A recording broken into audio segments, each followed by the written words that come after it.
Hi guys, welcome back to the podcast. I've been meaning to watch that. I'm your host Monica. We are back again with a new week, new topic, and a new guest like we do every single week. And this week, guys, we have a returning guest with us today. So I'm gonna go ahead. I'm gonna let him introduce himself. Thank you again, Monica. Sully here. I'm the host of the Jacked Up Review Show. We did all kinds of pop culture. Lately, we've been making fun of tie-in merchandise. Like, did you know they made a comic book of this cult horror movie? Is it any good? We don't know until we take the plunge. Usually it's not good. Other times it's kind of funny because it could be better, but it was handed to the wrong person to make said tie-in material. But there's all kinds of stuff. We'll also cross over with pop culture, video games, other wacky discussions. We also do some mental health discussion. So if you just need some relatability or just an excuse to pick each other's mind, this is the podcast for you. We're also starting up a true crime and history podcast called Five Puzzling Questions. So that's going to be a mountain climb of a podcast, but we're up to the challenge. Thank you for having me back. And thank you for coming back. That all sounds really awesome, especially the true crime one. That sounds really cool. Yeah, I was talking with some other fellow guys on the internet and podcasts, and it's like, yeah, when you listen to some stuff enough and when you look at headlines, it's like, yeah, you kind of want to just validate other people. And even if you see a story in your local newspaper and it's never followed up, you kind of want to validate that person. And I'm not saying to be an unofficial savior, so to speak, but also it's more to be just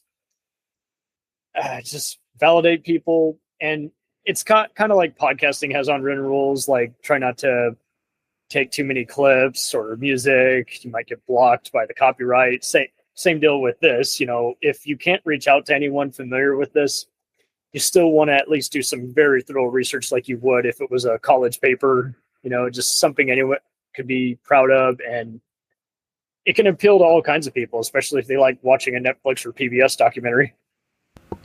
Yeah, that sounds awesome. That sounds great. So, guys, today we're going to be talking about the hit Hulu show that came out this year called Paradise, starring Sterling K. Brown and James Marsden. But before we get into that, we're going to go to our first segment, which is Media Mania, where we talk about new releases and entertainment news. And the piece of entertainment news that I did want to talk about today is something that a lot of people have been talking about on TikTok and on the internet that I was very interested to kind of discuss with you. So there is this comedy festival called the Riyadh Comedy Festival, which takes place in Saudi Arabia. Mm-hmm. And when I first learned about this festival, it was when Zach Woods was basically condemning a bunch of comedians who were slotted to appear at this festival. And then following, Mark Maron and Shane Gillis were two other comedians that joined in and, you know, added their, 2 cents about the festival, how they didn't understand why people would perform in this festival. Remarking how Saudi Arabia, Minister of Entertainment, Turkey Al-Sheikh, has a lot of human rights abuses.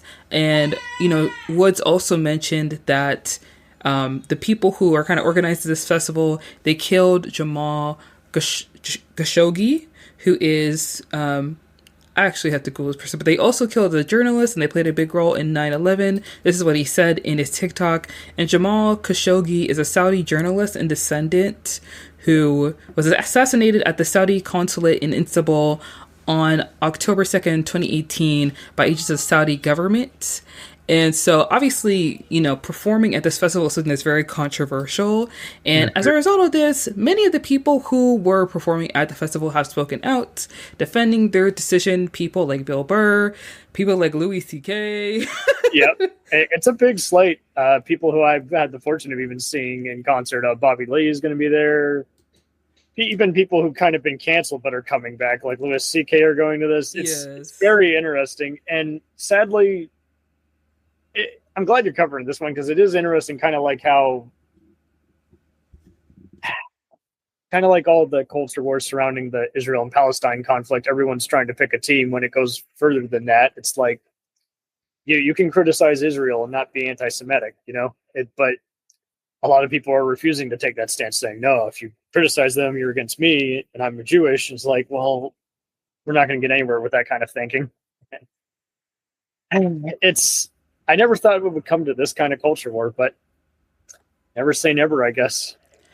Yeah, it's very odd to see people like, agree to perform at this festival, because a lot of these comedians have been, I don't want to say champions, but they do talk a lot about like free speech in their specials.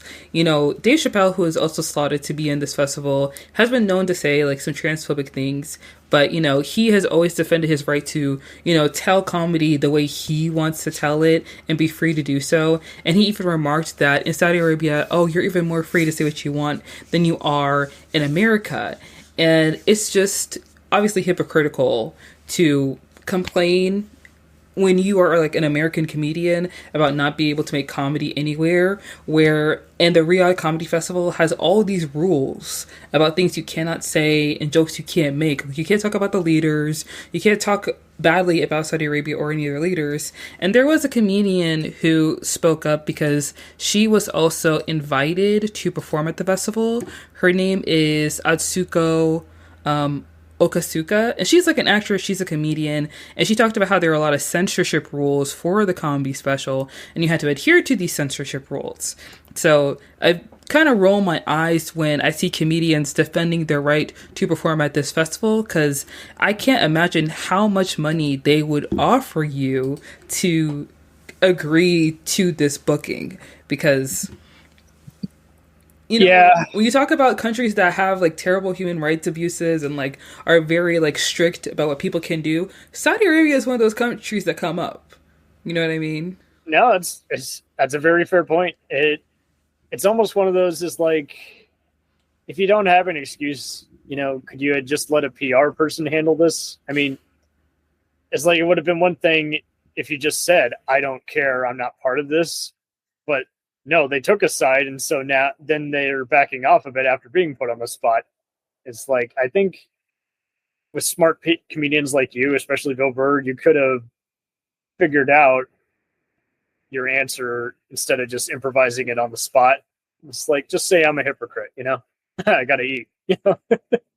But that is funny, like you say, if they still have rules, I don't think saying I have free speech at this festival is the right answer either, when you're still going to be censored. Yeah. And there was one comedian who, I don't remember their name, but I think they are frequently a guest on Andrew Schultz's podcast, I think it is. Dear. He basically said that he backed out of the festival because he saw that a lot of his fans were upset that he had agreed to go perform there. So he was essentially complaining online, saying that he would have to book, 40 shows in America to try and supplement the income that he would miss out on for not doing the Riyadh Comedy Festival. And in my mind, I feel like for so many comedians that work so hard and do show after show after show in America, to have the option to just book 40 shows and know that people are going to buy tickets, like know that people are going to show up there, that's a privilege in of itself. So to be even considered for this festival and have the option to turn that down and then supplement that income and not even have to go to that festival just shows that you only said yes to it and ignore the fact that they paid you enough money to look the other way for the fact that it was controversial to say yes to doing the festival, It is also funny, though. Like, there's no consistency. Like, it's funny you brought up Schultz. He's so wild because he does the whole kind of like Joe Rogan. I'm a middle of the political equator. I voted for Trump, and now I hate him because he didn't do what I wanted him to do. So it's so funny how we got a lot of these reactionary comedians. I just find it funny that Shane Gillis turned it down. You would think he'd be all in on it because he's crazy and does zany stuff that's not safe for any kind of work. Yeah, I think that it is interesting seeing like Shane Gillis calling people out for it, considering like I think he lost out on his SNL gig initially because they found that he made like some jokes that were like, offensive towards Oh, it Chinese was people. totally offensive. Yeah. I don't think it's Andrew Dice Clay level, but it was still in that not so safe space. It Hmm. seems like Conan O'Brien's the only one who can be over the top without actually hurting anybody. And Well, that's because Conan O'Brien is like a talented I entertainer that's and fair. comedian and writer who's been doing this for Right. many, many years. And he knows how to toe the line. And some people, they feel like just being offensive is funny enough, but they don't Yeah. know how to, like, make fun without punching down. Like, that's what some comedians lack.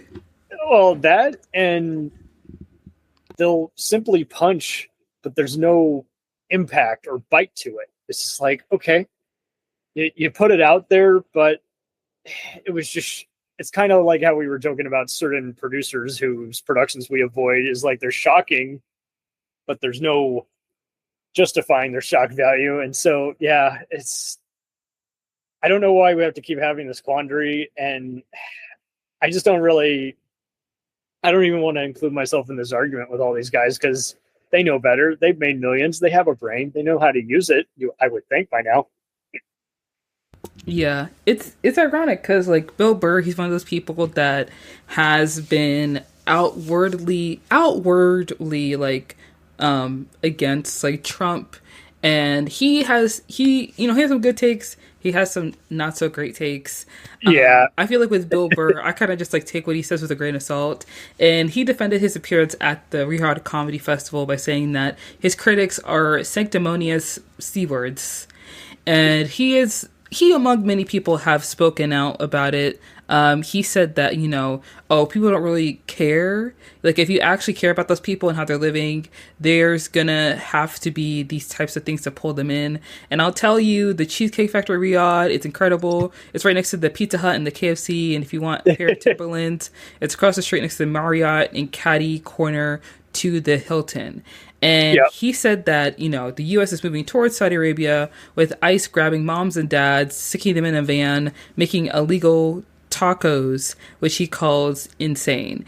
And I do have to say that even though the U.S., yes, is headed towards a scary place, the thing about it is that Saudi Arabia has literally killed their descendants.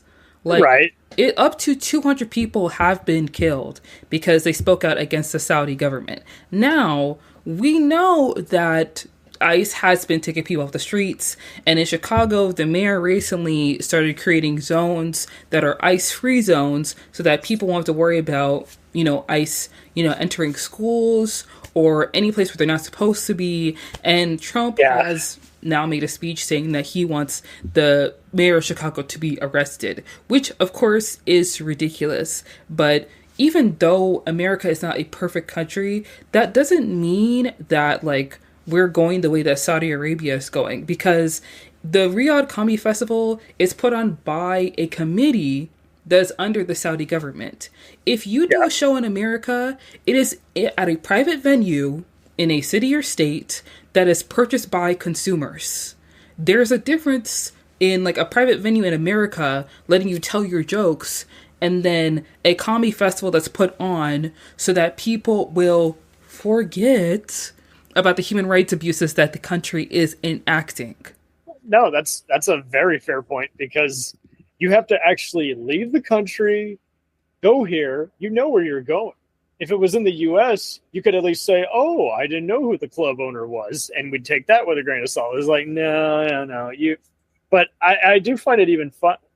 I don't want to say funny, but a little unintentionally ironic how we're seeing some Jewish comedians like Jeff Ross going to this. It's like, wow, I guess this just, you don't care. You're not in the loop on that. You just want to do a roast, but I don't think you'll be able to do any of your roasting stuff that you do on Comedy Central over there. So yeah, it is. I think a lot of them are strapped for cash. I find it even wilder how I'm not a Joe Rogan guy, but his partner in crime, Tom Segura, is going to that. What do you think he's going to be able to say and get away with? Probably not much because he can't say anything without getting into blue comedy ville. And Whitney Cummings, I don't think I've seen any stand-up she's in without saying, I fucking hate you. So again, I don't know what they're going to be able to get away with without, having shoes thrown at them for too much language. So it seems like just a shit show. Yeah, I have to say, a lot of the people that were on the list to perform, I really did like shake my head because I don't understand why of every single person who was slotted to perform at this festival does not need to be there. Like Kevin Hart, you do not need to be there. Kevin Hart is in a movie, it makes $20 million opening weekend, and you know that he has it in his contract to receive a huge lump sum of that money. Like Gabriel Iglesias is constantly doing specials. Iglesias does not need to be there. He's the only Hispanic comedian half people know. Like he does not need to be there. Pete Davidson, it seems like he just wants attention. Chris Tucker, I know he doesn't care, but does he really care that much about extra money? Right. Hannibal Buress, I guess like Bill Burr, he just didn't care. He just wanted to have some international exposure, but they could have gone to France if they were that. You could book a show anywhere in the world. Yeah, and you could fill that stadium. Because they could have gone to Greenland. You could have gone anywhere. You didn't have to go to Saudi Arabia. Aziz Ansari really pissed me off just because I haven't really cared for what he's done outside of Parks and Rec. And then those Me Too stories, I was like, yeah, I kind of had a bad feeling about him with how he talked about women in stand-up acts, so that's no surprise. But yeah, after being criticized by Jimmy Kimmel, he's now trying to sideswipe it, being like, I feel the concern, so I'm going to donate a portion of my fee. I'm like, no. See, that doesn't make it better. This isn't even about money at this time. It's about where you stand socially. Because if you want to, try and retroactively make it right after you've already done the gig, after you're already getting paid, it don't even bother because it holds no merit. And at this point, we don't even care. And I feel like with Aziz Ansari, I personally am just choosing to ignore him because I was a huge fan of Master of None. I felt like it was one of the best shows Netflix made. And then when the story came out about him during like the Me Too movement, assaulting someone, it was really disappointing because I did really admire him as just like a writer. Not my favorite actor, but I was just like, you know what? Maybe he just needs some time because when you first start acting in like a different mode than just like straight slapstick comedy, not everybody, does it very well. Bill Burr, I didn't expect him to be a good actor, but then I saw him in Mandalorian and I was like, I'm surprised. I thought he was pretty good. You know what I mean? That's a good point. Yeah. Well, I was the same way with Ricky Gervais. I was liking some of his mockumentary stuff. And then he starts being an outspoken guy on free speech and is then blocking people who hate him on Twitter. I'm like, yeah, pot kettle black. So, but yeah, with acting and the social standing, it's like, it's no pressure, but it's just. It feels very clear that like people in entertainment don't feel the need to have like a clear standing on anything controversial, and it looks like to me with these comedians saying yes to the Riyadh Comedy Festival that they could just do the show, no one would notice, and then they could get away with it and get their check. And it's clear that they're a lot more focused on getting their bag, getting their money, and not worried about where the money is coming from, because at the end of the day, as long as they're getting paid, it's all good because, they paid me enough to look the other way. Or they assume that we can just, apologize or like make whatever excuse we want to make, and then people just forget about it because, there are worse people, if they could just fess up and just say, I'm a hypocrite, I'm a whore, I need money, we would have buzzed off, and taken some of their future social comments with a little less credence. But it's just kind of like you're saying, because they are just so vast at ignoring the elephant in the room. It's kind of like, was all that deep thinking just a hoax? Was that an act? Yeah, but in my opinion, I feel like with events like that, I feel like, you know, a lot more people are moving away from like the culture of celebrity, you know, of like admiring people with like these talents and these gifts and this money and this status to the point where they seem untouchable and imperviable. Because even with like, you know, this is the only example I can think of right now. Like Taylor Swift's album just coming out recently, it seems that more people are looking to those that hold themselves in high regard and are kind of like, you know, if we were to like use the example of the Hunger Games, like the people who live in the capital, they do see them as they are, not as like, oh, imperviable, perfect people who are like so talented, so great, but like just human beings that are flawed. And yes, they happen to have this money and this status and like possibly like a lot of talent, but also that doesn't mean that you can go without critique. You know, it doesn't mean that we can just allow you to do whatever you want and we'll just fawn at your feet and just accept whatever you give us. But, you know, holding people to yeah, you have to hold people to a certain standard because the audience that you have and the platform that you have is important. And there's a reason why, you know, the Saudi government paid you all that money is because they know that you have influence over people and they want to use that influence for their benefit. And you have to understand that like you cannot allow your influence to be manipulated by people that want to use it for, you know, negative reasons. And bingo. I guess people just don't like to have their feet held to the fire, you know. I'm getting a bunch of that. I guess they're just also just living, some of them are unfortunately so old school. Like they're still living in the 80s and 90s. Is like, here's the thing.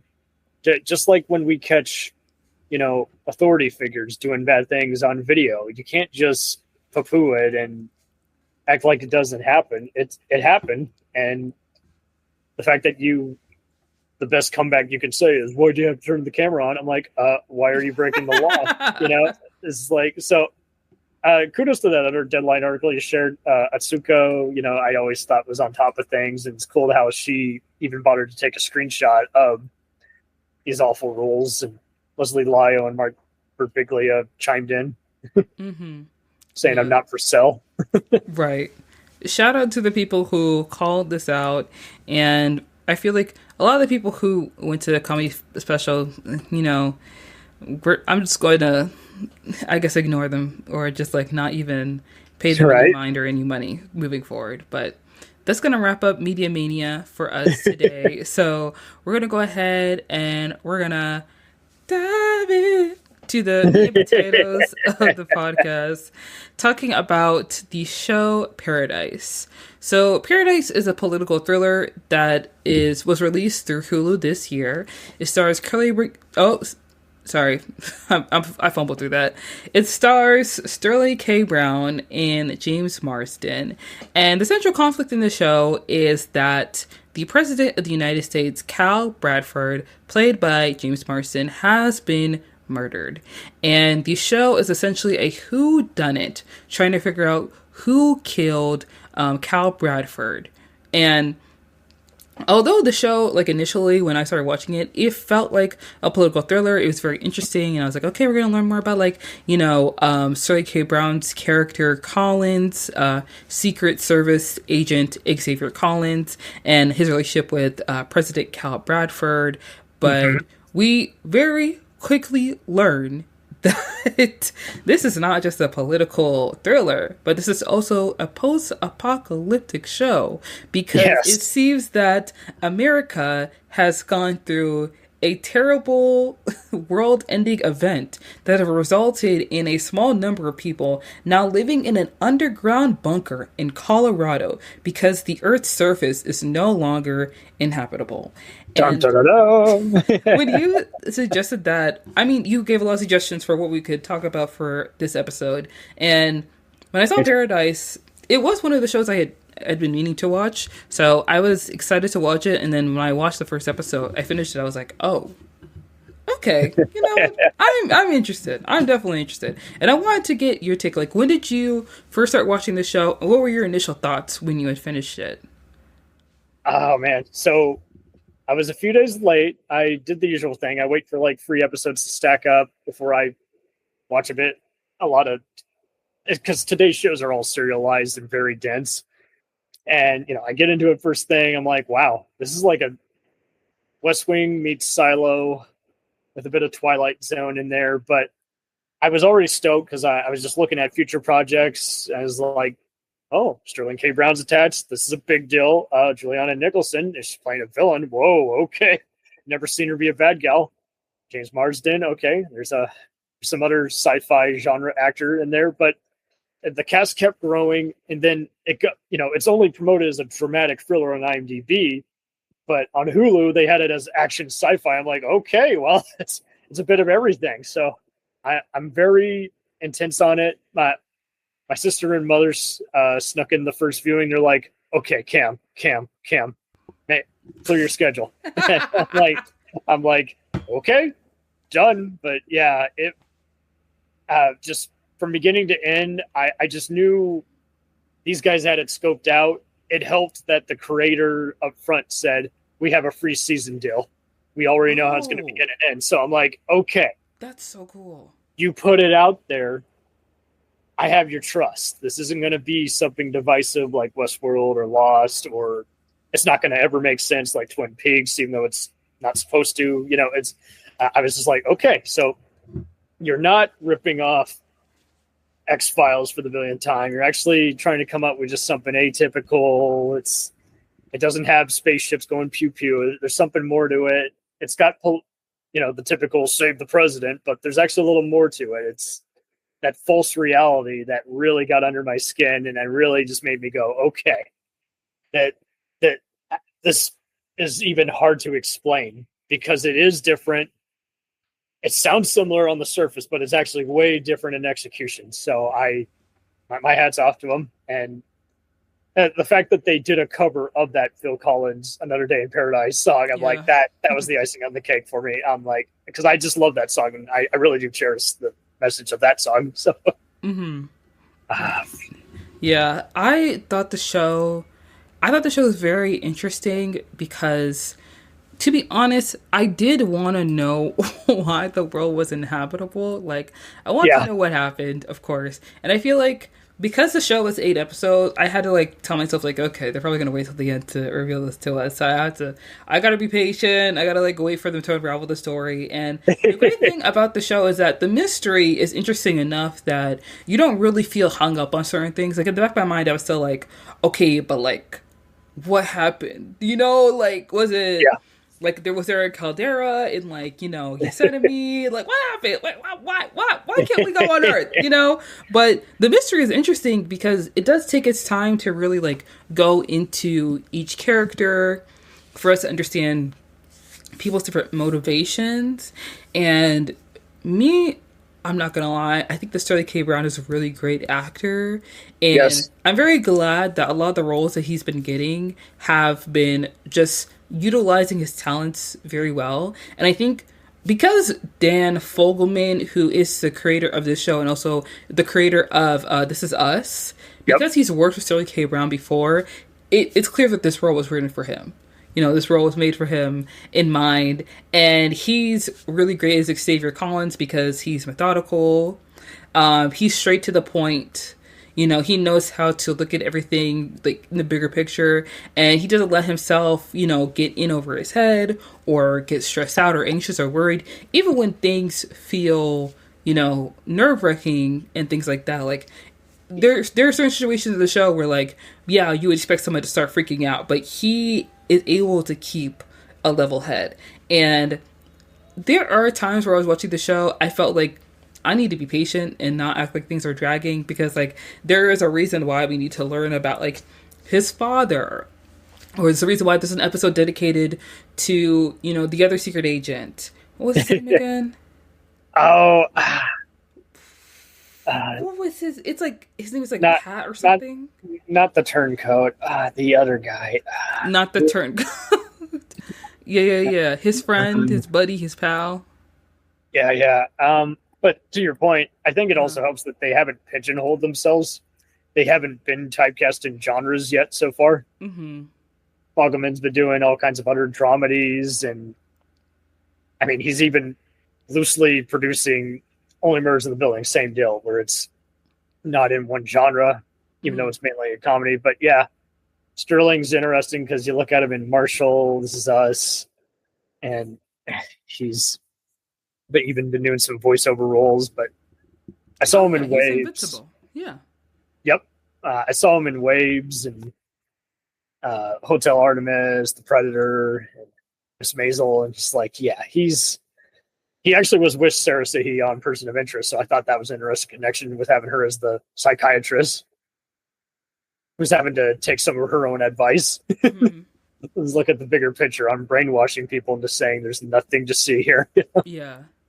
I But wanted yeah. to I wanted to get your opinion because I feel like the show does use a lot of flashbacks, Mhm. and I understand like it's to kind of give us context and understanding so that like as we're in the present day we understand what's happened in the past, so we can understand like how, you know, Collins feels about Bradford. We can understand like Billy Pace's backstory, things like that. Yep. Do you feel like the flashbacks really helped with the storytelling, or do you feel like it kind of slowed the show down, maybe like it weakened it a bit? I was actually looking forward to it because they did a good job of de-aging them. And I mean, we kind of had to go there because uh, I don't know if we want to get too spoilerish, but one of the main characters I died mean, in the you first could, episode. yeah, you could give spoilers. We're gonna talk about the whole show. Yeah, The president was dead in the first episode, so it was like, okay, yeah, I kind of wanted to know the Xavier's allegiance to him. It was like, okay, so I think it also helped that no one was perfect, and so that's why it was easy. Not just a political thing, but also just uh, Billy was the name of the other Secret Service agent, so we found out how he came from a abusive family. So I thought that was an interesting twist. And then, oh, the president's old school because he had a tough love dad who's a douchebag, and to make it even worse, he's been cheating and he's also a bigot, but he also still wants to be a friend of Xavier. So it's just all kinds of interesting stuff when you had to get yeah, beyond them playing the political game. And uh, I was familiar with the First Lady. She's been in a lot of stuff. Cassie Freeman. Uh, you might know her on Righteous Gemstones mm-hmm. on Meyer. But yeah, I just because I knew they were going somewhere with it, I didn't feel like it was overblown or overdoing it for the sake of being cool. But yeah, usually you can tell when someone has failed the screenwriting test when they just do it and there's not a good transition, or they're restating the obvious one too many times. Yeah. I feel like with the flashbacks, you're right. We definitely needed it because the show starts, I mean, pretty calmly, but then obviously we get into like the huge conflict of the series, Yep. which is that the president is dead. And Yep. at the end of the first episode, when Xavier's running, in my head, I'm watching him run, and it was even like from the very beginning when he leaves his house and he's like jogging to like the president's home. I'm like, this isn't how it is on 1600 Pennsylvania Avenue. You can't just run to the president's house. That's not how the white. This isn't what that White House looks like. And so things did look a little weird and did look a little odd. And then in my head, I was thinking like maybe they're at like Fort David or like someplace like that. Like maybe he's on vacation. And then near the end of the episode, you know, we're seeing like, oh, Dawn will be delayed by 2 hours. I'm like, Dawn? How so? And then it's like, Yeah. oh, they're in a bunker. So of course, like the flashbacks were necessary because I was like, now I need to know what's going on here. And one thing I liked about the flashbacks was obviously learning more about like Xavier, but I feel like one thing you learn about television is that if there's a character who's like kind of like a side character or they're a supporting character and suddenly there's a whole episode dedicated to them, it's like, bro, they're about to die.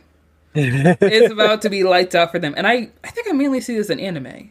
Because like when you give a character like a full backstory, I'm thinking of Demon Slayer because my brother and I went to go see the newest movie for Demon Slayer and I started rewatching some of the show.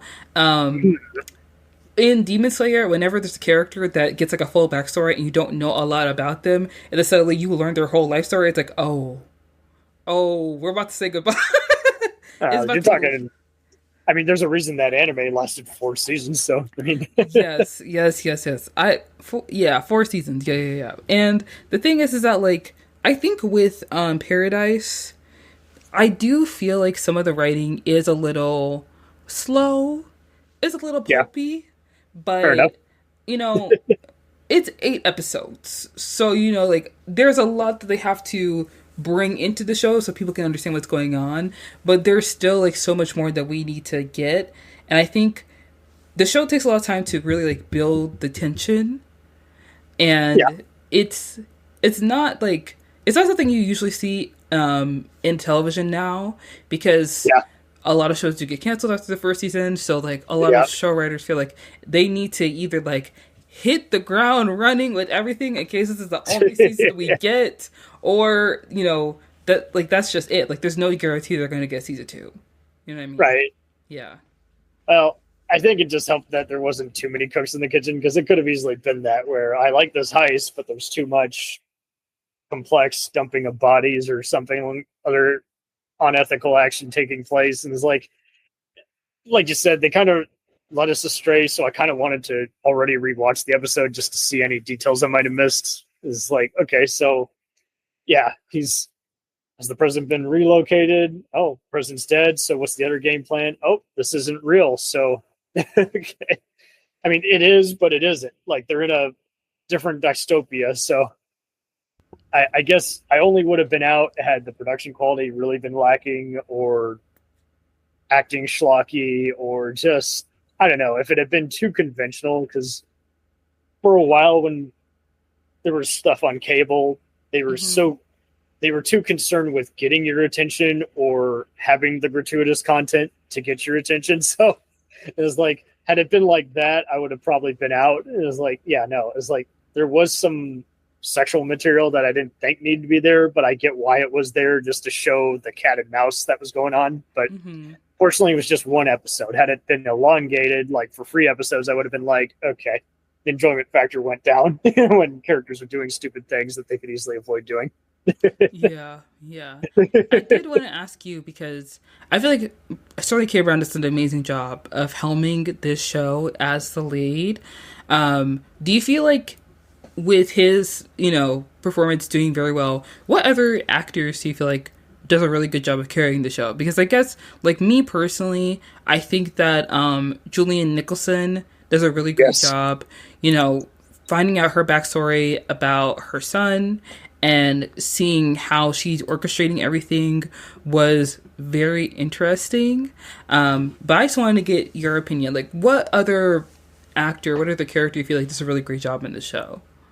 Definitely Anuka Okuma. Mm-hmm. She's been in everything. Downright gorgeous, by the way. But also just as Xavier's wife, who we think is dead, because you just know other people are going to use some of this other leverage. I know what you otherwise won't know if you kill me. So there is Mm-hmm. some of that mentality. Matt Malloy was interesting as the incompetent VP who wants to be taken seriously, and everyone pretty much just shuts him up. They're like, "You're just a puppet, buddy. Right. We don't need you. You're just here until we run out of the main president." But the biggest scene still was seeing Gerald McRaney as the dad, Yeah. suffering from dementia. The president is like, yeah, he's unfortunately been typecast and played his share lately of sleazebags, but this was at least different in that he holds a perfect secret, but he's just, again, clinging on to memories. And it's so wild how he was so hard on his son, and now it's like he's kind of self-loathing now, but he's also kind of being a Leroy Jenkins. He's definitely getting in the way of other people. And so, man, but hats off to what's her name, Nicole Bloom, who played the turncoat, Agent Jane, because I Yeah. was like, okay, interesting. So she's got some hesitation in her eyes before she decides to become the assassin. But yeah, but I think you're like, I think you're right. Nicholson, she's been in everything: Law and Order, Criminal Intent, Hacks, and Mary's Town. But you might have even seen her in movies like Togo and Black Mass. But I've been a fan since I, Tonya, personally. As like I've never seen her be a bad gal, and she's a complex villain because she already has skeletons in her closet. You know, her son died, and that pretty much started her breakdown to where if I have to suffer, so does everyone else. Right. I And do. Go ahead. sorry, oh, I didn't. Well, all I would say is it's. I know it's not playing it safe, but I also know the show is concerned with actually progressing this instead of just let's shock everybody. Oh yeah. Sorry.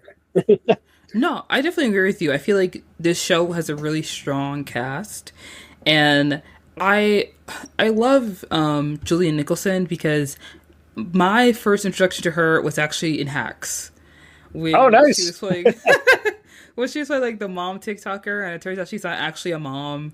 She just kind of did that for the brand, and it was hilarious. Like her character is so good, and then seeing her in Paradise, I love seeing actors, play different roles that are completely different from another. And I think as Samantha Redmond, aka Sinatra, Yes. she's interesting because she is like a self-made tech billionaire, and she is the official decision maker in the bunker. She's described as a person with the real power behind the throne, which is, a strong parallel to like Elon Musk and Trump. Which is Yes. ironic that this show came out a few months after Trump was elected into office. I So, mean, in all fairness, those infamous guys, they're too dumb to see satire when they actually see it, you know? So right, it, you're absolutely right. it would have to be someone wearing a tan from them to be like, oh no, you're talking crap about me. And it's Yeah, like, yeah, we are. yeah, that's true. You But familiar with some of the other producers, directors? That they have a, much like Fogelman, a huge resume. Like Glenn Ficarra and mhm. John Raquel, that they've done a lot of comedies and dramas. Like we're talking classic Nickelodeon era, like Angry Beavers, and then they worked on this and This Is Us with Fogelman, but they've done other movies like Focus with Will Smith and Margot Robbie, and Mhm. Whiskey Tango Foxtrot and Crazy Stupid Love. So I was like, yeah, I had seen them more than I realized I knew them. But they kind of, yeah, were already familiar with the comedy, dramedy, thriller genre. So I was like, yeah, I dug their last show they did for Paramount Plus, which was another conspiracy thriller, Rabbit Hole, starring Kiefer. I don't think I heard of Rabbit Hole. I have to look that up. It did not deserve to have only 8 episodes. It should have had a season 2. But yeah, I find it interesting how conspiracy theory thrillers have also changed throughout the years. It used to be, it was just escapism. Then some of them got serious. Then some of them, unfortunately, were no different than watching awful propaganda like InfoWars. And this one is like, it's kind of going back to a classic conspiracy thing, but it's not about let's save the president. It's not about let's avoid a disaster. It's like now let's strip away the foundation because there's something going on that isn't adding up. People are acting bizarre. Yeah. Uh, I feel like with you know, that's very true. Like people do act kind of weird when things aren't like making sense. And I think with Redmond, she does a really great job of playing the puppet master yes. because you Cal Bradford is essentially like he is the president, but like they're in a bunker. It's clear that like all the agents have kind of gotten like complacent, and so has he. So he didn't see like the true danger of anything. But she had so many things ready and like locked away that she was able to, basically control what was going on. And Bradford didn't even know. Like Billy Pace, he wanted Redmond to like leave Xavier alone and his family, and she had only brought him in as her enforcer because she already knew that he had like a troubled past. She knew Yep. about his background, and all the scientists like had told her like life on the surface is not uninhabitable. Like you could we could live on Earth again, but she eliminated them because if people were to know that you could live on the surface, then no one would be in the bunker, then she wouldn't be in control, then she There you wouldn't go. have all this power. And with Redmond also being gone now, she can take control. Like she is watching Xavier's interview, she's like sitting in meetings with the Secret Service. She's controlling, the Secret Service agent that was dating Pip Billy. She basically has like so many things kind of hidden in her pocket because she doesn't want to, lose that control. And of course, because like she had so much money when she was just living her normal life, but she lost her son. It was something that she couldn't stop. It was nothing that her money or like her influence could, avoid. Now that she, uses, has the bunker, she sees it as like this mission to fill this void in her heart. And it's incredible to see her act this way. It's incredible to see this character play out in the show, but it's also like frightening, Yes. to see just how like manipulative, but also like conniving she is, Oh, and kudos to how it made use of technology without being a straight up tech thriller. Is like, okay, all technology goes away. How are we going to have an unofficial rebellion? We're going to have people go to this library and actually sneak out media, but we're really listening to recordings playing by each other. So everyone thinks the kids are doing homework. They're actually listening to recordings. I guess I just gave it so many extra points because it was going in so many uncanny directions, and it was also avoiding a lot of genre tropes that usually are a part of this. Usually the kids are just meant to be victims who'd get taken hostage. They avoided a lot of that. They implied, hey, I'm going to leverage and threaten harm, but everybody had some tricks up their sleeve. I mean, who would have guessed that one of the reasons the president and Collins got along was they had similar taste in movies, and Die Hard, the movie, ends up being part of the strategy for rebellion. And I kid you not, my sister and I geeked out when they said the famous line. Yeah. Yippee-ki-yay. Yeah. I'd expect that. In the worser movie, that would have been, I would have groaned and been like, no, you just lost any believability. Yeah, I feel like so many parts of the show were so strong and so great. I'm not gonna lie, like when I was watching the show, I was trying to kind of understand Dr. Tarabi's character, because I feel like she was so wishy-washy throughout the show. Like she was like talking to Xavier, and mind you, I think it was episode 3, like they're going on the walk. I'm like, this is a long walk. Like she's basically like just following him around, just talking to him and stuff like that. And I was like, girl, we could have just gone back to your office. We're going to spend all this time talking. And like, what are we doing here? And you never really know like what her intentions are. Like, yeah, why is she trying to like, why did she tell Xavier to say yes? When asked the question if he was happy the president is dead, like, why is she engaging in an affair with him? Why is she like, talking, like, why is she doing all this? Like, why did she save Redmond? Like, it feels very much like she's kind of like out for herself in a way where, she kind of puts on this front that she's someone who is like very helpful and like sweet and like kind and caring, but really she has her own self-interest at heart. And that's my take on her character. I don't know if you feel the same way.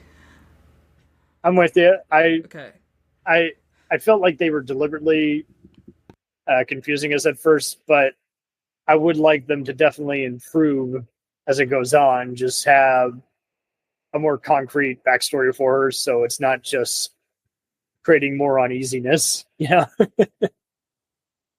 Because I would like to know more about her and understand her a little bit more, but I feel like she's kind of like all over the place. Yeah, I felt like that was kind of the intention, but like you said, it's a little too much. So, yeah, this is where I'm worried. They're doing it so good, and even though they got a plan, all it takes is network execs pressuring, make everything more over the top. So I just hope that the plan turns out the way they want it, and there's no uneven subplots, because it's easy to get spoiled on success. So that's true. There are a bunch of shows that have a really strong season 1, and then season 2 comes around and you're like, oh, yeah, this is not the same.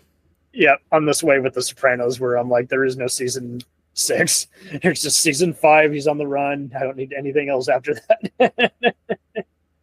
Yeah. I I hope they got a plan figured out, and there's no anything they're keeping in the dark. They at least give a little more closure. Right. And I have to come back around to like the flashbacks. I think that the flashbacks serve a great purpose because it gives us background into people's like motivations. Because like we wouldn't know why Redmond acts that way unless we understood that like she lost her son, and Yep.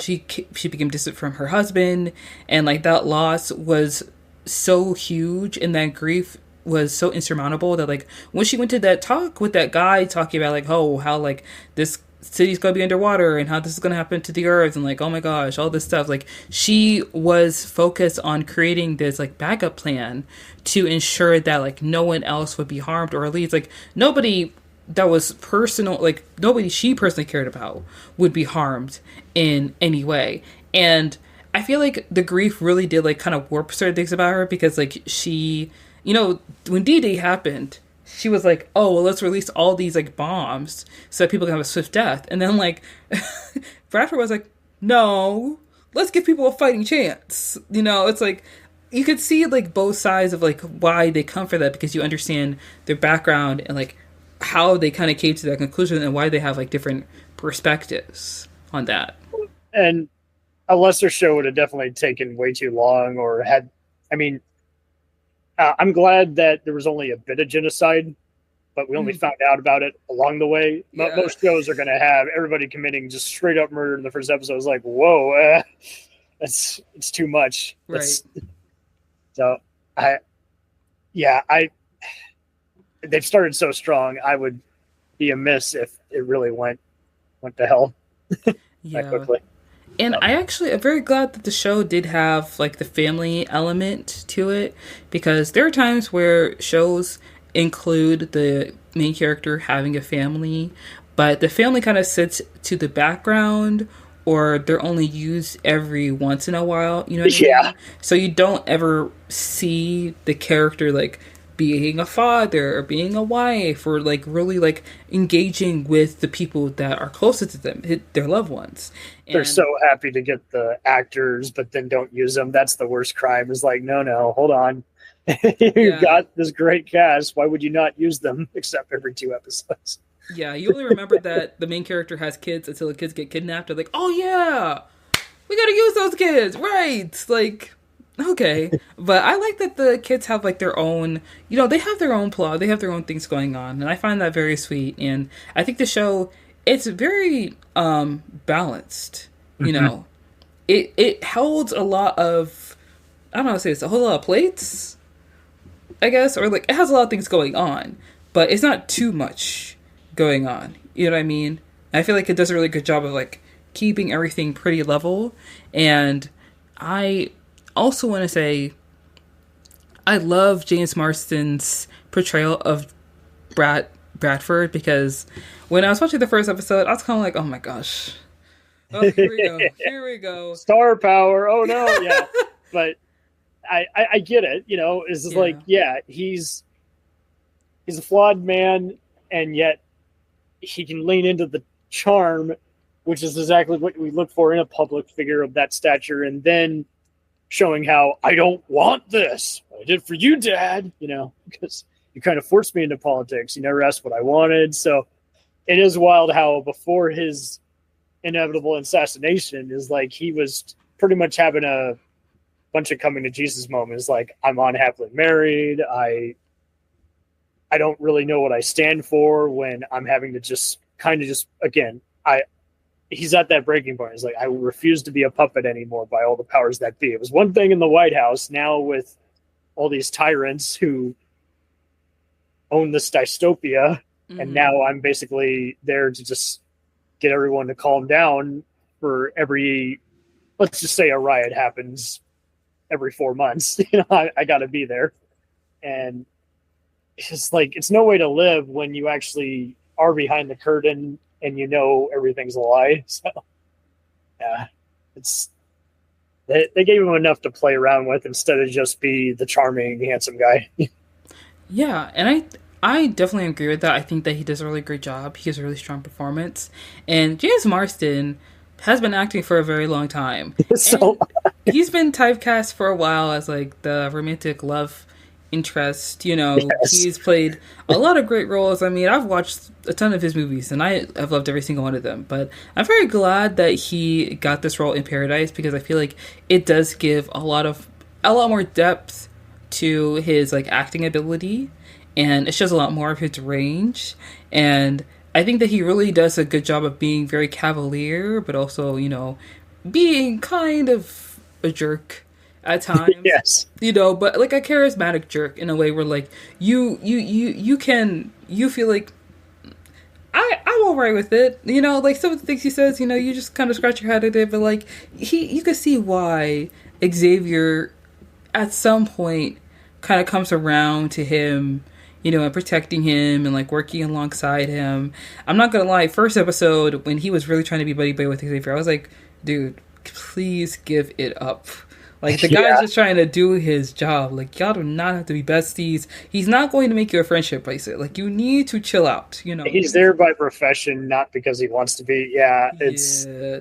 This is not college. Like we're not dorm buddies. Like you're the president of the United States. I am Secret Service. Like Mhm. what's not clicking? What are you not getting here?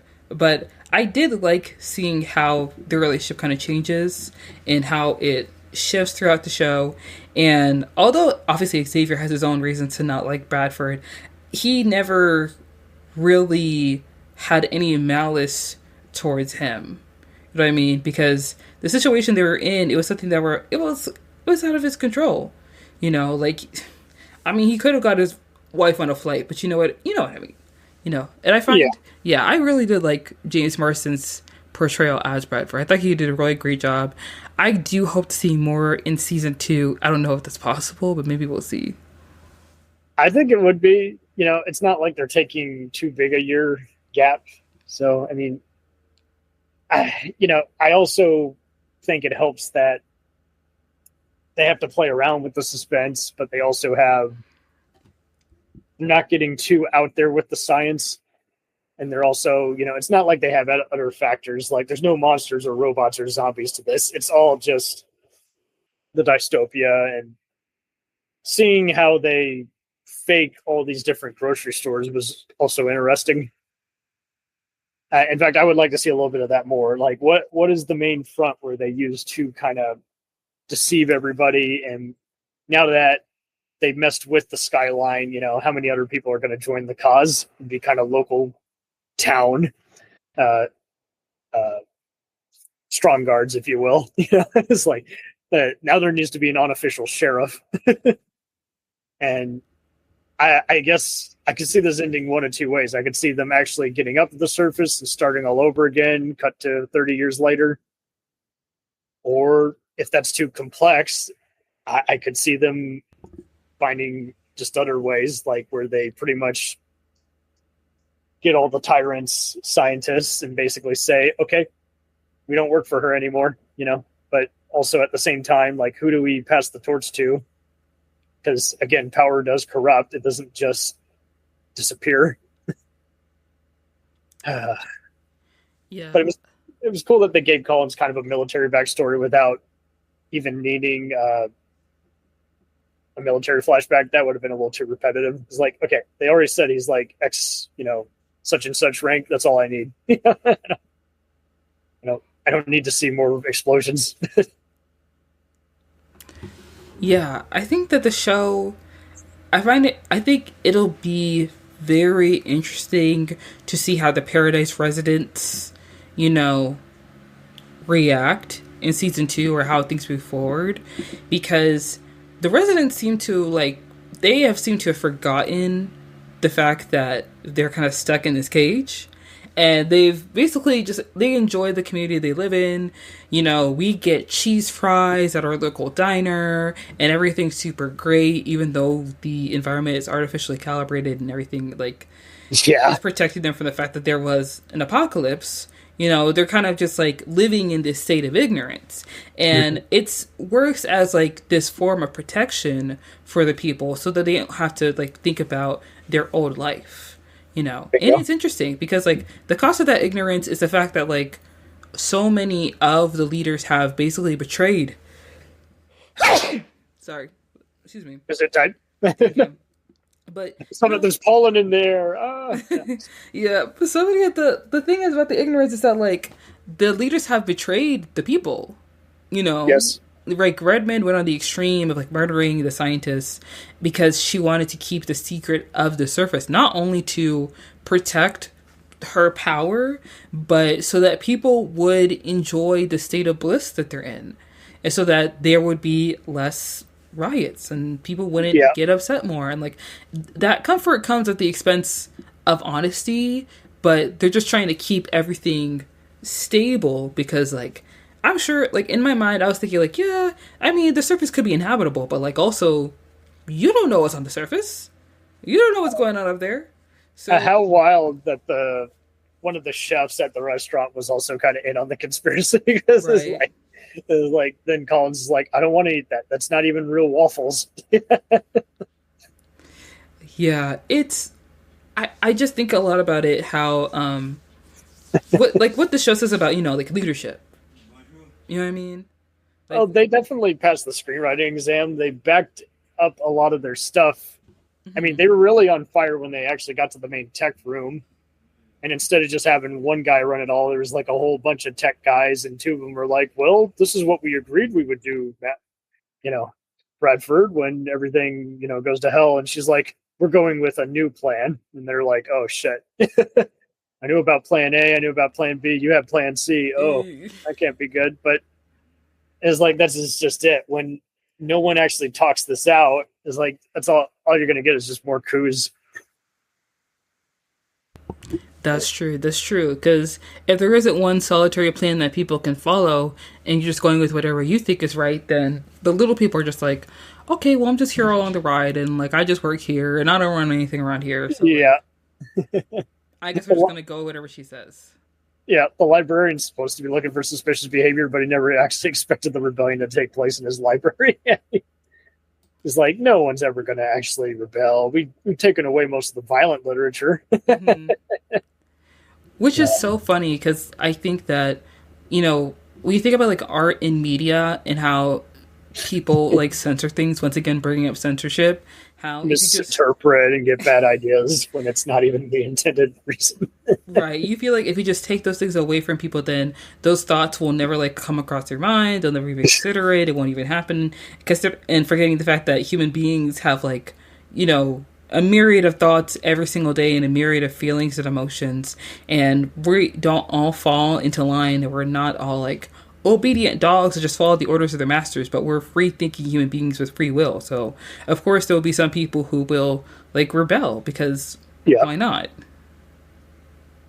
Exactly. How could they not? You opened the door. Yes. Yeah, I do want to get your take on the show because I feel like the show operates in a lot of like morally gray areas. You know what I mean? Do you feel like, bit. Yeah. Do you feel like the show? Do you see the show as a cautionary tale, or do you just see it as like, entertainment? Like, what do you think? I think they're going for a little more than caution. I think they're actually just going for, how do I describe it? Basically, just nothing is pretty on the surface. And so how convenient that at first we thought it was just going to be another political thriller. That's kind of what it was advertised as. Hey, a guy getting interrogated about why the president's dead.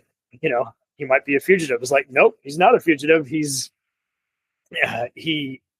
has seen too much, knows too much. So it's kind of just about paranoia and how it can build up in anywhere. And it's like, let's put it in the worst possible place where the cake is a lie. All the air you breathe is not what it is, but they've avoided a lot of the problems that have plagued other apocalyptic shows like it or hate it, like Revolution or Walking Dead. Is like they're avoiding having characters who are just straight up just like committing felonies and then trying to okay it by saying, oh, I did it for you, or to save 5 kids. And it's like, and we've gotten the traitors out in the loop, and they did a good job of deceiving us. At first we thought, oh, Billy, he's had a violent past. Maybe he did the killing. It's like, well, half true. He was forced to do this and then got caught up and poisoned and framed by the other Secret Service gal. But I mean, I feel like the writer's room is pretty diverse. I don't feel like it's a bunch of angry white guys who, are out of touch with the world. I also don't think it's trying to be just a geeky cult show. It is trying to be a serious drama. It just has sci-fi layered underneath it. So definitely more of a Jericho, Battlestar Galactica kind of feel for me. But so big praise there. But yeah, it would have been a lesser show had there been an assassin or turncoat every episode. It's like, no, here's who's actually pulling the strings. It's like, no, there can only be so many people pulling the strings. Yeah. If there were that many rebellions, there would have already been some interference with this false illusion that the bad guys are creating. And like you said, they did enough just layering of it. Okay, the president wasn't perfect, but he wasn't killed because of his own, drinking and other scandals that were beneath the surface. The Secret Service agent, had a complex relationship with all these different people, but he never thought he would have to actually be a voice of bigger reason.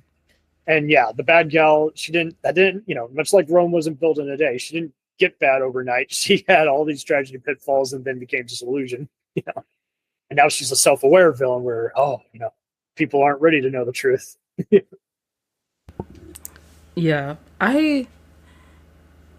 What was I going to say? I do think, like, when I was watching the show, it did make me think a little bit of Scandal.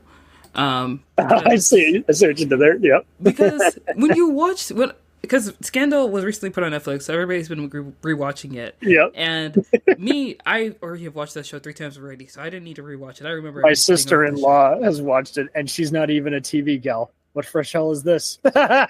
She loves politics.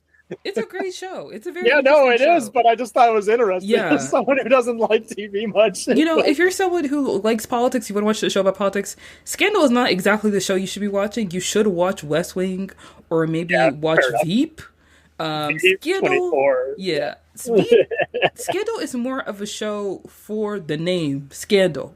Yeah. And when you watch the show, every single person at one point or another is going to do something absolutely morally reprehensible, terrible, and just like awful, like something that's unforgivable. And it's very hard to continue to stay tuned to the show when it literally pulls every twist, every hat out of the bag. And although the show is good, it's good. It's great TV. You keep watching, and you're just thinking, how did we get here? Why is Olivia Pope being kidnapped and, being tied underground, and now the president has to either go to war for a woman that he's not supposed to be entangled with? Like, you're watching this show and you're like, this can't be real. This can't be happening. Why are both her parents absolutely crazy? Like, what's going on? But that's what people enjoy about the show. That's what's so good about the show, and that's what makes it popular. And the great thing about Paradise is that, like, they're like, okay, we have Sinatra.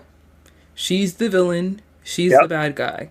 Not purely, she's bad, but we know why she's bad. There's layering. A lesser writer would have just been like, I need an evil bitch. I'm like, no. Then they're a plot device. And same thing with the president. He's like, I need a suave guy, but who has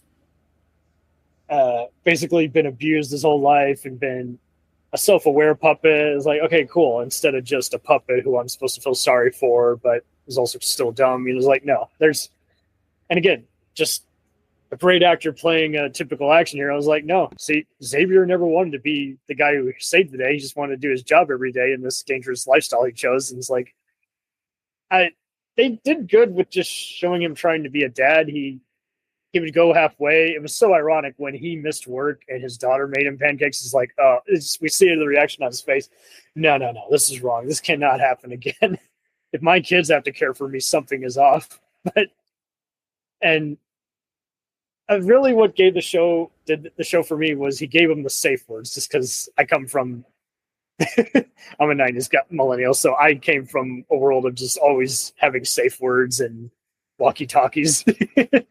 if you're at the Kmart and I don't hear from you in 5 minutes, signal in to let me know you're okay. So I liked how they became their own code, and the daughter was being rational for the son, and the son wasn't being dumb. It was like, yep, something's off.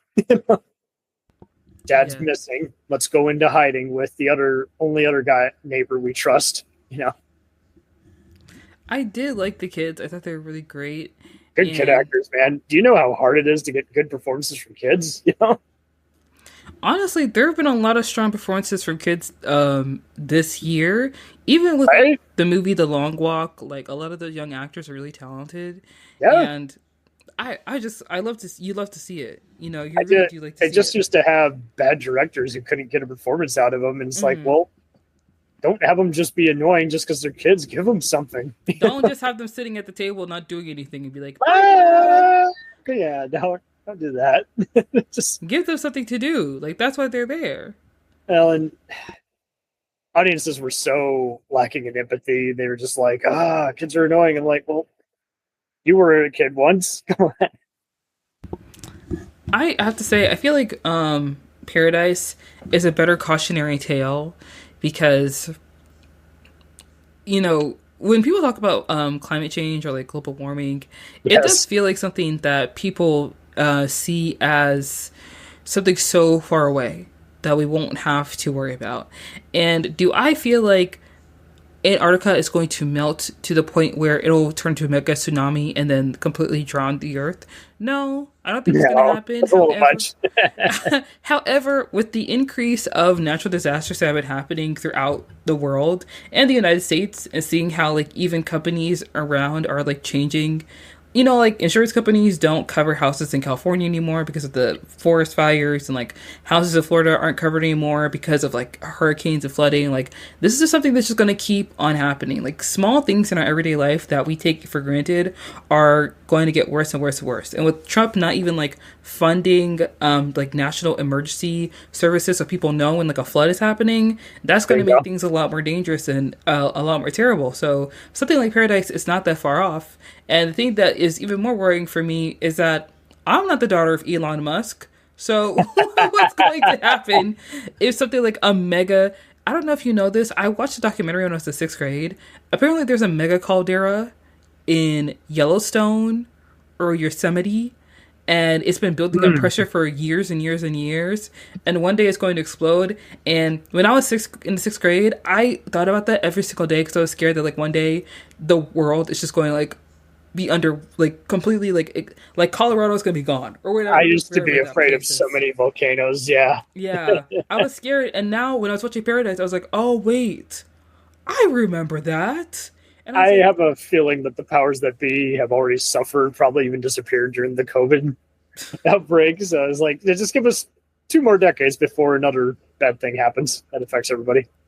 It's honestly crazy to see like these natural disasters happening so often, because many people feel like there are many different things that are going to take America under, and it's like, listen, if somehow a mega hurricane happens and it takes out the South, guys, I need you guys to remember that Black people live in the South too, okay? It's not just Trump supporters that are gonna die. Like, I live in Atlanta. Like, you can't take me with them, please. And it's one of these things where, like, people, they're just joking. Like, oh, it's just joking. It's just gonna happen. Like, let me tell you something. Girl, don't matter if you're landlocked, okay? All right, that tornado, it will come for you. That hurricane, that rainstorm, it's coming. It's on its way. Don't think because you live in California that you're safe, okay? Because, listen, the Earth... It will repair itself, but unfortunately, it's going to have to break a little bit before it repairs itself. You know what I mean? Trust me. I have gotten into endless arguments over who I am and am not comfortable with having their hand on the button to set off all the nukes, man. And when you get into...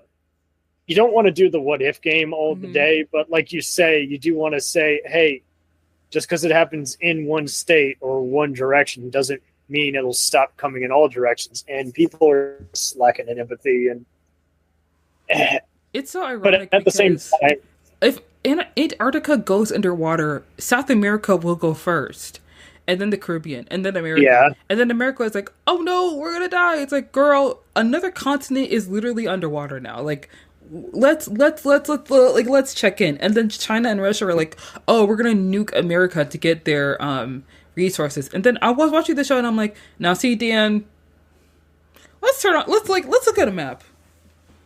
You see Antarctica's here, you see all these other countries, and then you see America.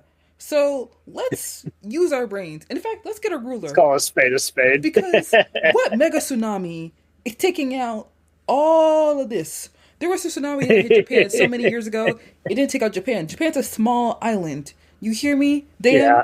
You see this? You see all this? But of course, like, I'm not geologist? A meteorologist? It's not like they did. He wanted to write his thriller. He wanted to write his thriller. You know what I mean? He was like, listen, we need a reason to go in the bunker, and this is why. You know? Most of them are all going to fail the science test. All I ask is they use some actual terminology that would happen.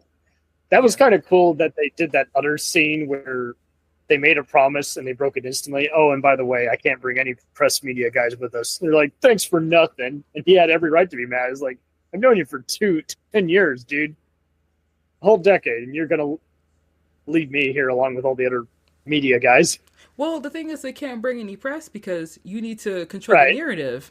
And if the press are reporting on what's actually going on, then the people aren't going to be upset.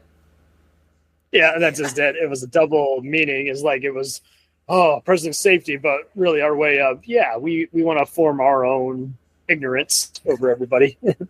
We want to control the narrative. We want to control what people know and the information that they get. So we can't have you having, stirring ideas in people's minds. History repeats itself. The Middle Ages burned the books, Years. So, no, that's true. Yeah.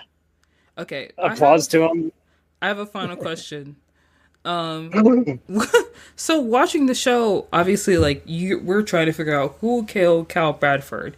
Now, I already knew it was Xavier because when he was like looking through the room and examining everything, you know what I mean?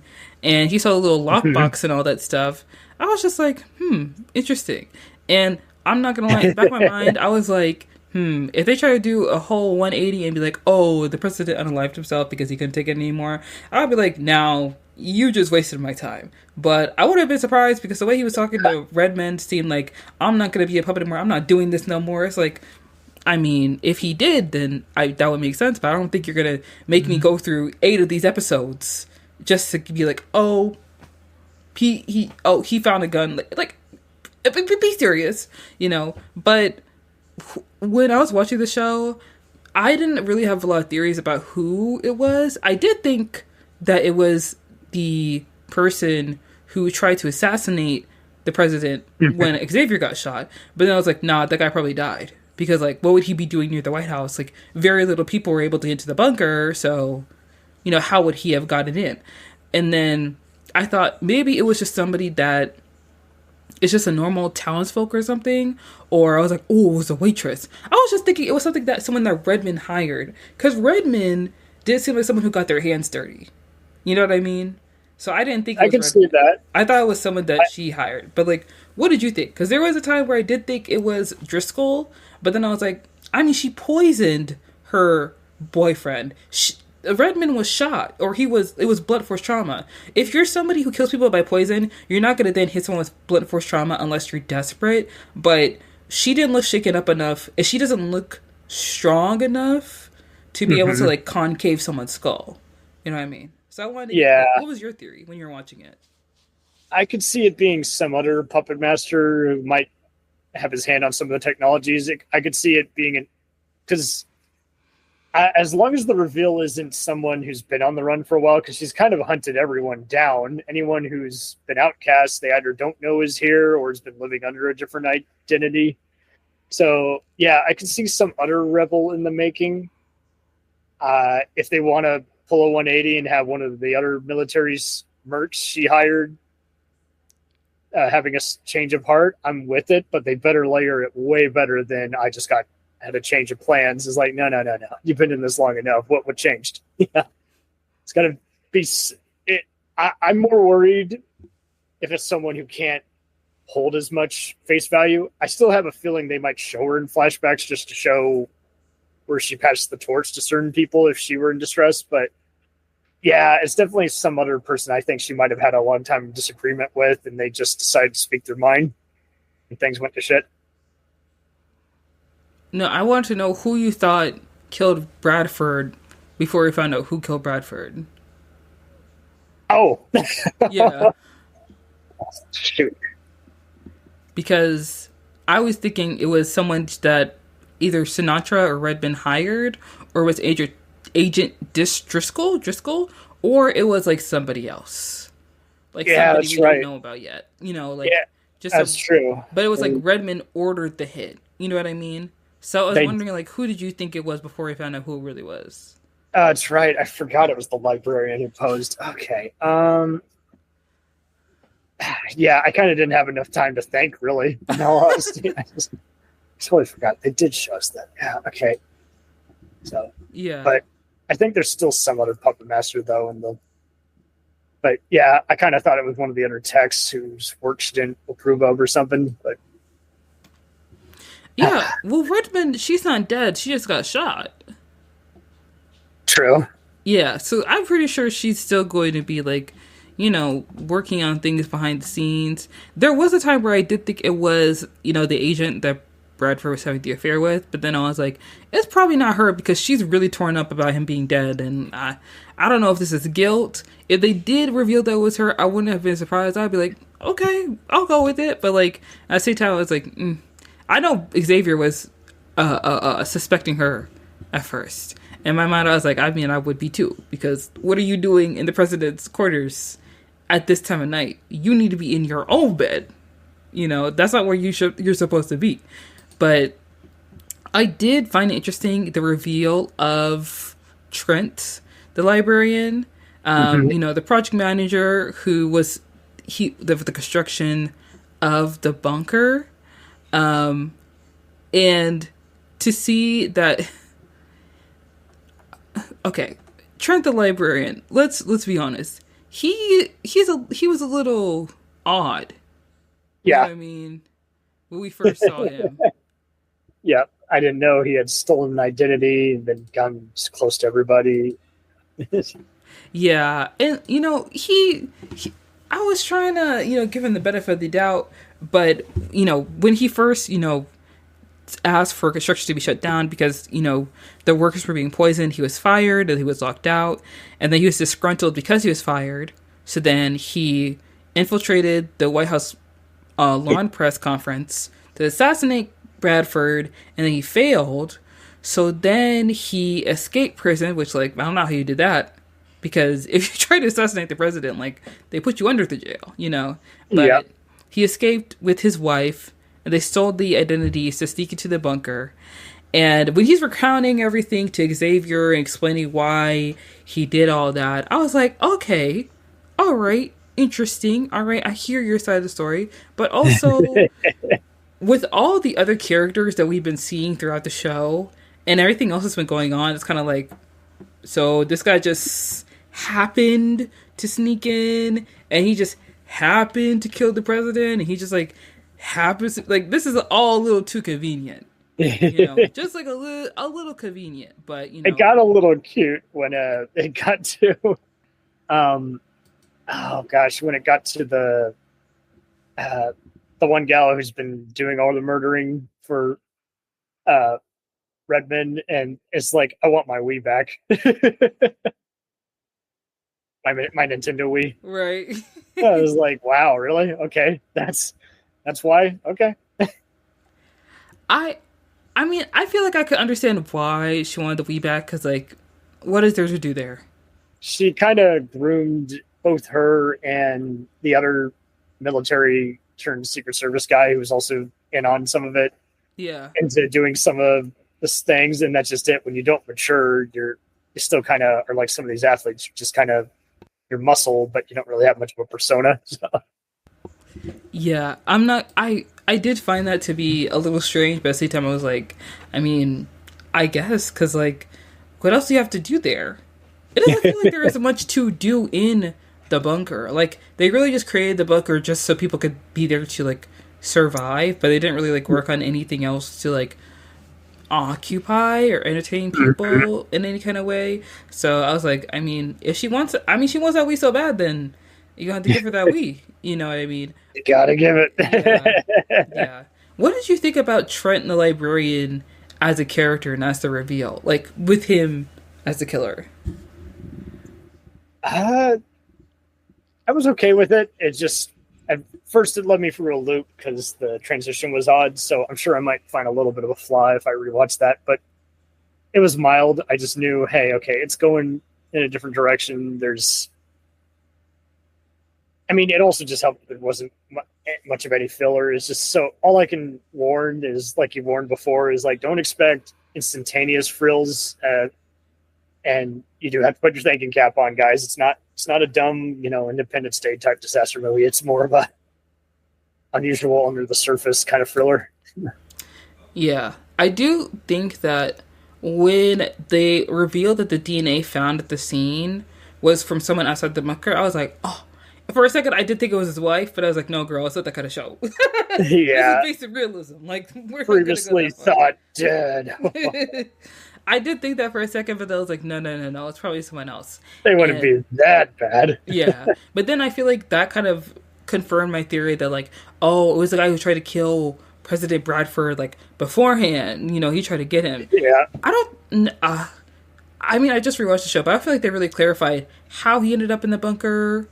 You know what I mean? Like, they covered enough of their steps for me to just let it go. yeah. And the actors were a reasonable amount of semi-knowns and unknowns, so I think it helped that it's not like because like we were joking earlier at the start, there's so many comedians who they make you laugh, but they're not very great. They're not strong actors, so I think it helped that they just had kind of just everyday kind of actors who are just willing to go to the distance instead of now an audience determines what they want to see him as versus that was a miscasting is like I don't know this person but they're doing their best with the role. Yeah. And actually watching the show, this is one of the pet peeves I have with mystery sometimes, is that they spend a lot of time having the audience think one way, like things are going to happen one way, but then it's not until like the very last episode where we get the reveal, but it's not, the payoff is not as sweet. No. It's not as good because the reveal feels like it's just something like, oh yeah, we gotta let the audience know who really did it. Because you spend all your time making them think it's one person or it's one thing happening, or you're kind of just like leaving a lot of threads like untangled and untethered, and then finally you connect it. It's like, okay, I mean, that makes sense, but that's not what we were led to believe when we were watching the show like the whole time. Because that's how I felt when I was watching there's this Apple TV show called Presumed Innocent with Jake Gyllenhaal, and I think I really just watched it because it was Jake Gyllenhaal, and I was like, let's see what he's doing. But it wasn't really my favorite show because I feel like the reveal at the end didn't really make sense, and also it just felt like they just kind of like threw that in there, like, oh, let's do something that people just really won't expect. And I was like, I mean, I didn't expect it, but also I don't believe it. Like, I don't believe it changed a lot from the book and even the movie too. So yeah, it's that's the other thing too. There's a lot of thrillers where you can easily shoot a bunch of plot holes through. Just there's that many plot holes. So this one was pretty much wanted to get as much set up at the beginning with the tone, and then the next few episodes were slowly revealing how the dystopia came to be while still showing us some of the intrigue. And some of the stuff going back and forth with Redmond's tragedy was a little confusing for me at first, but they all had to come together. So, I mean, yeah, I hope they can keep it strong and that none of the guild or writing delays harmed anyone's pace, I think they started production for season 2 in March. So it's possible. It's hopeful that we're going to get season 2 next year. Because even with like the show The Pit on HBO Max, like it came out 2024, they started production, and now season 2 is going to come out, I think, pretty soon for The Pit. Pretty soon. Yep. Yeah. I am happy to see shows come out, on a normal schedule, because the the Duffer Brothers, for some reason, said recently that like shows should come out like a year or 2 years apart, and I'm like, see, this just screams like laziness. This seems Yeah, like somebody doesn't want to get into the writer's room. This looks like someone doesn't want to do their job. that's how you And get forgotten. yeah, and also the Duffer Brothers, they're spoiled by Netflix because they think that the next project they're going to hop onto, people are just going to love it. And let me tell you something, Amy Sherman Palladino was the creator of Gilmore Girls, and her new show for Amazon Prime got canceled. And the DB brothers, I think, from Game of Thrones, their Star Wars project has been shelved indefinitely. So don't think just because your show did so well on Netflix that the next one you're going to make, you're going to be riding high. Because it don't work like that. It don't work like this. Not now. Not in this industry. Yeah, definitely. It's just you got to be faster, but you also got to be better. You can't just give all this stuff to time. Mm-hmm. I did want to ask, what do you feel like is going to happen in season 2? Because Oh man, I feel like, obviously we're going to find his wife. I think Sterling K. Brown's actual wife has been cast as his wife in the show. oh awesome, she's a good actress. And I don't know what's going to happen next. I feel like maybe they're going to be trying to like keep, dissent or any kind of uproar down in regards to the bunker, or maybe there'll be more secrets that kind of come out. But I'm interested to see what's next, because I don't think that Redmond's family is in the bunker, are they? Uh, I don't think I don't think her family is in the bunker with I her. think she's in a very secret place now. Yeah, so Yeah. So I'm interested to see what's gonna happen in season 2. What do you feel like will happen in season 2? I definitely more doors are going to come off the hinges. I'm afraid that they're gonna, even though they claim, "Oh, we outlined it," I'm still afraid that most of the interesting stuff is going to be really hard to uh, wrap completely up in the third season. So um, they're definitely going to have a new big bad. I'm just afraid that I don't know. I don't know if they'll have Redmond still be in a vegetable state, because you know how shows like to bring bad guys back. So I guess they'll mainly try to figure out, the Secret Service gal who's doing all the murdering, if she'll change her agenda. Well, I think that Paradise season 2 is going to be incredible. I am excited to see what will happen next. And guys, that's been a review of Paradise on Hulu. You can go check it out today. Go watch all episodes. It is a pretty good show. I think you'll really enjoy it. And we're going to go ahead and we're going to transition into the last segment of the podcast, which is Watch List. We're going to talk about movies and TV shows that we're excited to see that are coming out soon, or just things that are on our watch list. And there are a couple things that are on my watch list. One thing I've talked about in a previous podcast, it is One Bad After Another. I haven't watched it yet, but I'm assuming once this episode comes out, I will have watched it, and I probably would have loved it. I've seen a lot of people have different opinions about the movie, so I'm excited to watch it and just see what I think, because I usually kind of just leave myself open to, forming my own opinion rather than, seeing what other people say. And another, I love it.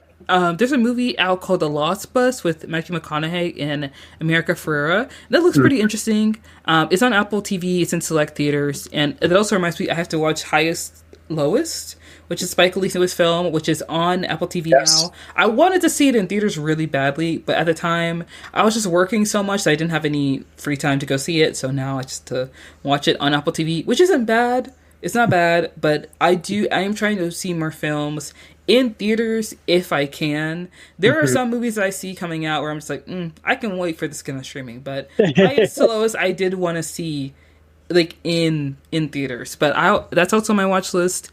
And also House of Guinness is on my watch list as well. I recently finished watching this show called Happy Valley, which is a British crime procedural, Yes. about a sheriff in the small town, and she's a grandmother, and she's taking care of her grandson because her daughter had taken her own life, and she is just dealing with the aftermath of that and a lot of family drama. But she is incredible. The show is so good.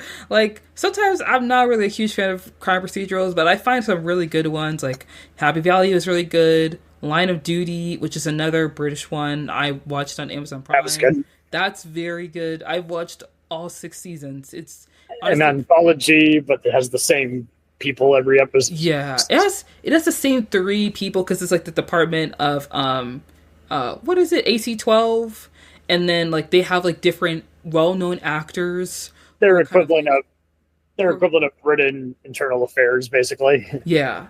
Yeah, they're British internal affairs into the police, and they have like these well-known British actors who are in it. And I feel like, oh, Sandy Newton's season was really good because I feel like people forget that she's Definitely the British. best. Yeah, She was really she good in that. she changed her surname and everything. But yeah, I didn't know about House of Guinness, but I know about the Free Udders that you're mentioning. Is like, especially because Spike Lee and Paul Greengrass I always show up for. But yeah, I would get Vera and Happy Valley mixed up because there's both kind of atypical kind of British procedural, but people like it because it's kind of about the town they're in and the dark secrets it harbors instead of who killed who and let's solve it at the end of every episode. Yeah, I definitely recommend if you haven't seen it yet.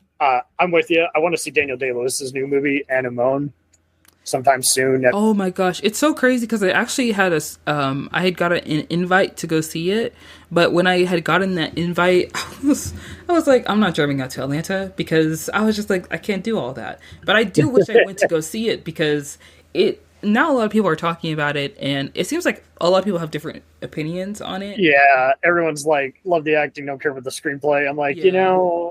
I'm okay with simple. Just don't bore me. Yeah, I feel like there it's always near the end of the year where all the really good movies come out, and that's when you're like, gosh, you have to like find time in your schedule to watch Save the them. best for last. Yep. Oh my gosh, it's crazy because like I used to go to the movie theater and like spend all day in the theaters just watching movies. Oh Cause man, lucky you. I wish. no, I mean like it's kind of like, oh, I work all week and now I only have 2 days to like go see movies, so this is what I'm gonna go do. But there are a lot of films that are out right now that I want to go see. Are there some movies or TV shows that like you're excited to go see that you want to see or that you've watched recently? Other than that movie, I definitely want to see Highest to Lowest as well. But a movie I recommend for you, The Fall. Isn't that a TV show? That is a TV show. Free seasons, like 6 to 8 episodes each season.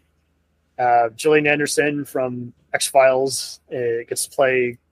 She's kind of like Helen Mirren on Prime Suspect. She's just a very atypical, like high-ranking police superior, and she's going after this unusual serial killer who also happens to be the reason he's so good at evading everybody is he's also a marriage counselor by day. So Oh that's how wait, he that's the hides show his. with the guy from 50 Shades. Well, and that's just it. Yeah, for the longest time, I was avoiding movies he was in. I was like, oh, he was terrible in that. But now is like, okay.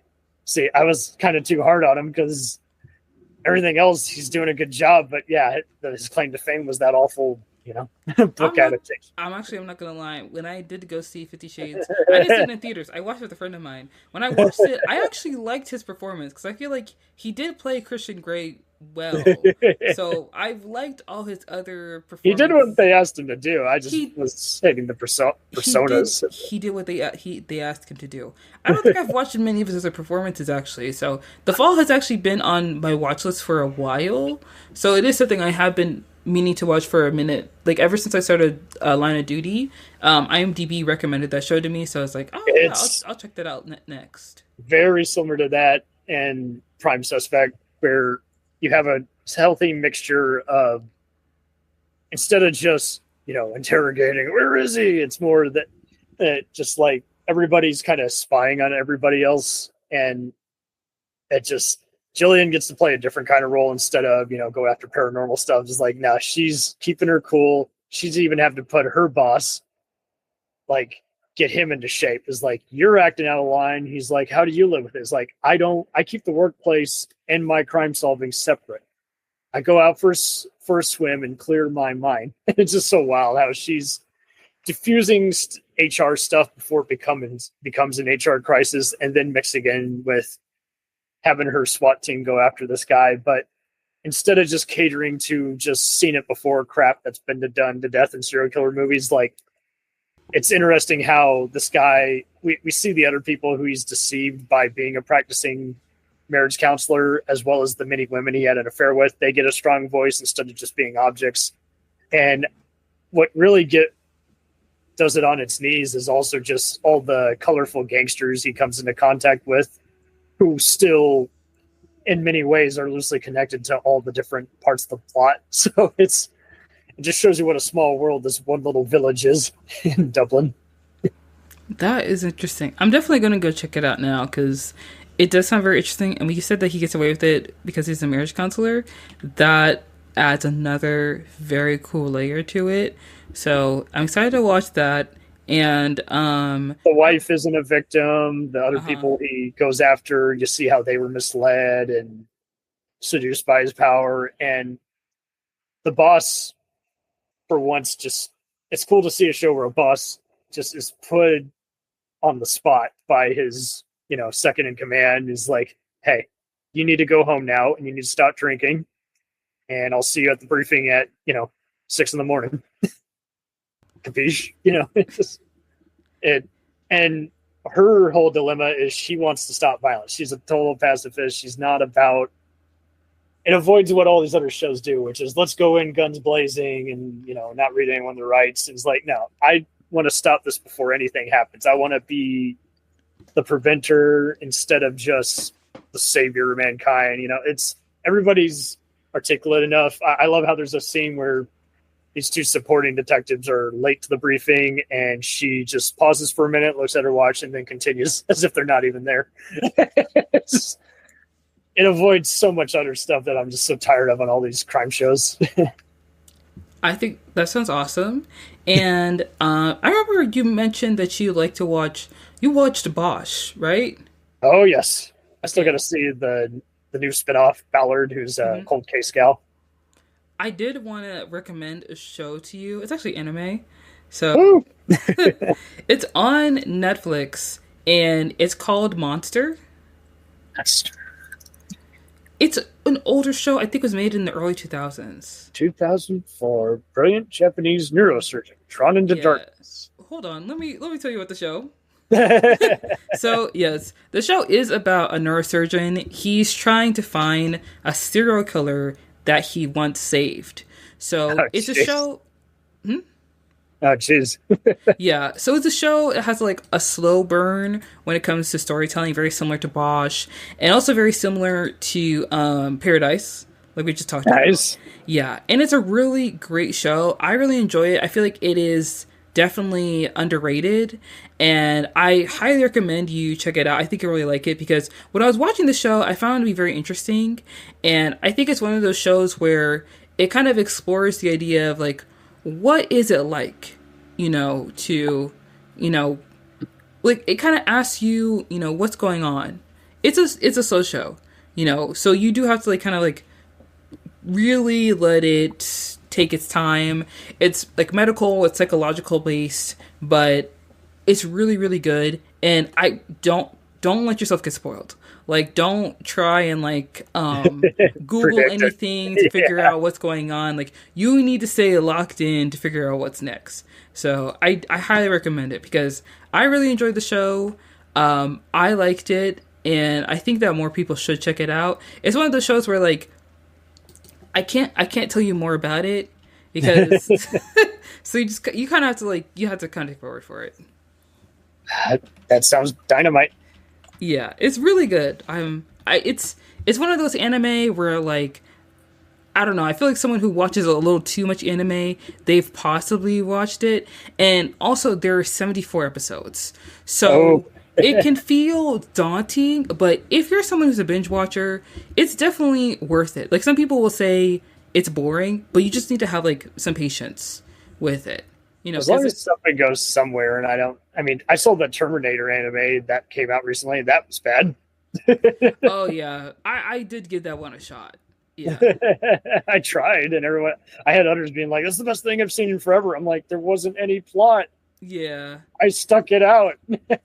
Yeah. It's a great show and has a very like slow payoff, but it's good. The pacing, it could be better in my opinion, but you'll like it. You'll definitely I'd give anything that's from the past a little more leeway, because no one could predict how ADD we'd be in the future. Yeah, that's the thing. A lot of anime, they take a while to really build up the story. Like right now, I'm watching Hunter x Hunter, and that show I think came out in the '90s, and then they did a reboot in 2011. So I started watching the 2011 show, and I was like, "Dang, this is taking a while to get through it." And like some people recommend watching the older version and then watching the middle of the newer one, but I was like, I'm not gonna do that. Like I want to understand what's going on. Yeah, and that was definitely worth it, so I could understand like the characters and their motivations and stuff. So I would recommend the same thing with Monster. I think you'll really like it. I will definitely take this with huge credence. I will definitely add it to Netflix to watch. Okay, awesome. Let me know if you do watch it, and let me know what you think, because I am curious. Promise. All right, awesome. Okay, so Cam, where can people find you if they wanted to, find you on the internet somewhere? You can't find me. No, just kidding. Yes, Jacked Up Review Show is on Instagram, Twitter, Blue Sky. Every other site is controversial or getting in a feud. I'm on all the platforms until one of them gets shut down. Mm-hmm. Yep, Facebook group. Feel free to promote your podcast on there, and let's make something cool, guys. Awesome, guys. Go ahead and check out Cam and Jacked Up Review. All the links will be in the description down below. Go listen to his podcast. Go follow him on the platforms, and don't forget to listen to our podcast on Spotify, Apple Podcasts. Follow us on all the platforms. Instagram. Subscribe to the YouTube. Subscribe to the Patreon, and don't forget to tell your friends and family about your new favorite podcast. I've been meaning to watch that. I'm your host, Manika. We'll see you guys next week with a new topic and a new guest like I do every single week. Bye. Oh, yeah. Love it. Thank you.